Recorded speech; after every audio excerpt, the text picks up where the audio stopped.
એક દેખાદેખી છોડી દો અને એક જ સમૂહ લગ્ન કરવાની તારીખ લો. આ સમાજ સુધારો થશે, બાકી કશું જ નહીં થાય. એક છોકરા હોય કે છોકરી હોય એને ભણાવો, આપણે હોસ્ટેલ બનાવો. આપણી જોડે અત્યારે અમદાવાદમાં સૌથી ઠોઠમાં ઠોઠ અમદાવાદ છે. ખાલી ગાડીઓ મળી ગઈ. મારી જોડે ગાડી છે, મારા છોકરા 12મું ભણતા હતા, ગાડી આવી ગઈ, ડીઝલ મૂકી લીધું, મારા બેટા બે આવી ગયા, કોઈ આગળ 12માંથી આગળ ગયા જ નહીં, કોઈ ધંધે લાગી ગયા. પણ મૂળ સમજી લો કે મારી જોડે તો ધંધો છે કે હું મહિને છોકરું લાખ રૂપિયા કમાઈ લે તો વાંધો નહીં, પણ બધાની જોડે તો ધંધા નહીં હોતા ને. ભણશો આ રબારી એક એક જગ્યાએ તમે જુઓ, પાર્લામેન્ટમાં તો અહીં તમે જાઓ ગાંધીનગર 5000 રબારી મળશે, 500 ભરવા નહીં મળે, 5 ભરવા નહીં મળે. રબારીના 10 ડોહા ભેગા બેહી ચા પીશે એકતામાં, આપણે ભેગા બેઠા તો પાછે તું આવો મોજ, તારો બાપ આવો મોજ, એટલે પણ ઈ તાર ક્યાં ખોડો જો ચા પીને શાંતિ ભેગો બે.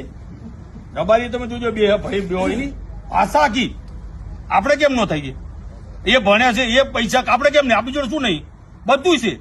પણ સમૂહ લગ્ન, પહેલો સમૂહ લગ્ન 2 મહિના આલી દો તો 2 મહિના સુધી ખોડ ભાઈ કે ભાઈ તમારો વિવાહ કરો, કરી લો જે કરવું હોય.